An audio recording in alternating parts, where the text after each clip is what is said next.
For the longest time, we haven't been able to do certain methods well, at least do them the way that I have originally showed you on this channel. Team of the Season made it next to impossible to do the position change method, but you can bid on players, bid on position change modifiers, apply them together and make loads of profit. You couldn't do this because Team of the Season included weekly SBCs, such as player picks and 80+ triple player upgrade packs. And these SBCs required rare gold players. This increased player prices across the whole of Ultimate Team with these low rated cheap rare gold players. And these were the cheap rare gold players that we were originally using to do this position change method. But now that Team of the Season is over, we've had a few weeks where these player prices have started to settle. This method is now back and very profitable because the amount of people that have stopped doing it. Before I do get into the video, if you enjoy the content here and want to see a bit more from me, then make sure you hit that subscribe button and that notification bell. We are uploading different tips every single week so that you can make coins in FIFA 21 Ultimate Team,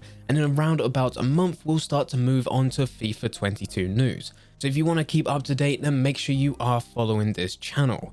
Getting back into the video, there are a couple ways that you can do this method. We are looking at players out of position, and you can do this by already looking at players that have already got a position change, where you're able to buy them or put bids in a lot lower compared to the market value. We have actually done this before on the channel, but today we are actually doing all the work. We're going the hard way where we're able to buy players in their default position, buy position modifiers, apply them together, and then giving us still enough room for us to make profit. It can be a lengthy process, but it is definitely worth it. I also want to say before we do get into the method that you can do this with any player as long as they have a position that can be modified and is desirable. So for example, if you wanted to go for goalkeepers, obviously that is a bad idea because you can't change a goalkeeper to any other position. Likewise, you also want to avoid left back to left wing back or right back to right wing back. These positions aren't desirable. Not many players go for a 5 at the back team so that they could use the left wing back and right wing back, but most of the other positions that are out there are definitely worth looking into. For this video, I'll be looking into right mids to right wings and left mids to left wings. So the first thing that you want to do is get some research in.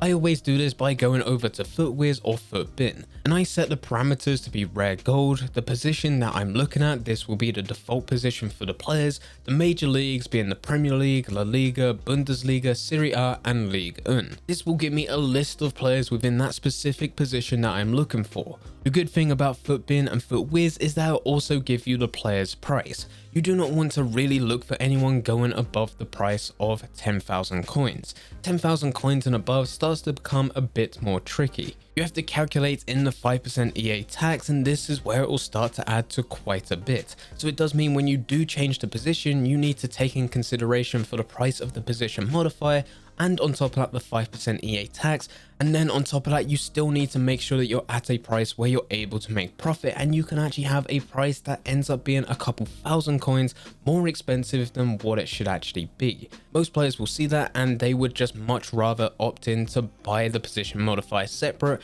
and the cheaper version of that player and do it all themselves. But when we're dealing with anything less than 10k at that price point, it only tends to be a couple hundred coins difference. And for players to save time, they would much rather just buy what's there in front of them rather than go through all of this themselves. So go into FootWiz or FootBin, put these parameters in being rare gold, the position that you're looking for, and the major leagues being La Liga, Bundesliga, Premier League, Ligue 1 and Serie A, and then find a player that's less than 10,000 coins. Now it's about actually going on to FIFA and seeing whether or not that's a good player to trade with. You want someone where there's quite a lot of them on the market so you are able to buy them or bid on them very cheaply, whilst also there being none of them in the position that you want to change into. So when I went to FIFA and actually looked at players, I went through quite a few different ones, but ended up settling for Vitolo, which is the left mid from Atletico Madrid, Mkhitaryan, which is the right mid from Roma, and Manuel Lazzari, which is the right mid from Lazio. these were the players that I was looking to trade with. The most expensive one was Manuel Lazzari, who was going for around 1,900 coins as the lowest buy now in the right mid position, and then Mkhitaryan and Vitolo were around about 900 coins. I was looking to change the right mid players to right wings and then the left mid players to left wings. And with this, it was also a good idea for me to research into the price that I was looking to pay for when looking at these position modifiers. So a right mid to right wing was going anywhere between 300 coins up to 500 coins, and then a left mid to left wing was going anywhere between 600 to 900 coins. Now that I know the players that I'm looking into and the position modifiers, we move on to the next stage, which is actually getting everything together. Now, to make a bit more profit, I actually wanted to bid on these players rather than buying the cheapest that are on the market at that current moment, because I could very easily look at Manuel Lazzari, find his lowest buy now at 1,900 coins, and go across to buy every single one of them, store them in my club, store the other ones into the watch list, and then just keep on sending them across. I could also do the exact same thing with the right mid to right wing and pay the maximum price of around 500 coins.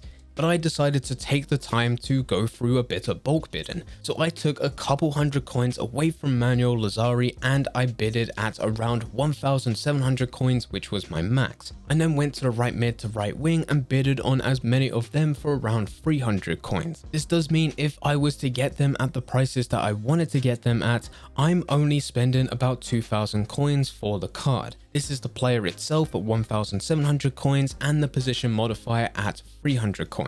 If I can sell this for 2,200, then I've already made profit. There were times a bit later on after spending some time going through this method that I did get a bit bored of just constantly bidding and waiting, and I wanted to speed things up a little. So I did spend a bit more time going through the buy nows on these position modifiers. Now we actually move on to what is the lengthy part of all of this, because unfortunately you can't send multiple of the exact same player to your club. It can only be one at a time because the rest will just be duplicates, which you then have to send to your transfer list. So you would need to go over to your squad, find the player that you're looking for within your club, add them to your team, apply the position modifier, list them onto the market for you to go to the transfer list where you'll find one of the duplicates that you sent to the transfer list earlier at the normal right mid position, for you to go through this whole process again where you send them to your club, add the position modifier and send them back. It normally takes around about 30 to 45 seconds for each player.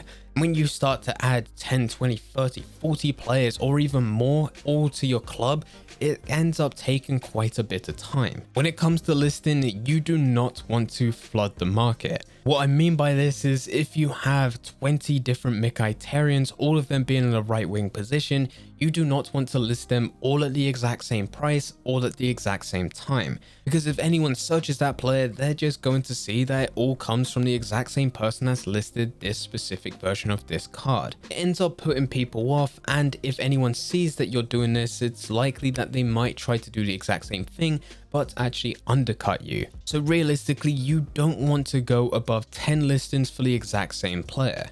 Another way that I prevent myself from flooding the market is giving it a variable price. So as we already broke down, for Lazzari, we was getting him for 1,700 coins, getting the right mid to right wing position modifier at 300 coins, that's 2,000 coins in total. Now I've been listing him at 3,000 coins, but not everyone is listed at the exact same price. I would actually go for a rotation. So I would list one at 3,000 coins, the next one at 3,100, the one after that 3,200, and keep this going up until 3,500. The one that's most likely to sell within that first hour is the one that's listed at 3,000 coins. When that happens, I will then bring every other Lazzari's price down by 100 coins so that the next hour there is another one at 3,000 coins, and then the list goes on until I finally sell everything. It was also the same with the other players. Mkhitaryan I was selling at 2,000 coins all the way up to 2,500 coins, and Vitolo had the exact same price at 2,000 coins up to 2,500 coins. And then the final way for you to not actually flood the market is to look at multiple players. For this video, I've been looking at 3 different players, but you can scale this up indefinitely. As long as you're finding players where there's a huge supply in a default position, but there's nothing within the other positions, then there's room for you to make profit and just keep on going. It doesn't need to be right mids, it can be absolutely any position: CDM, centre mid, cams, strikers, centre forwards,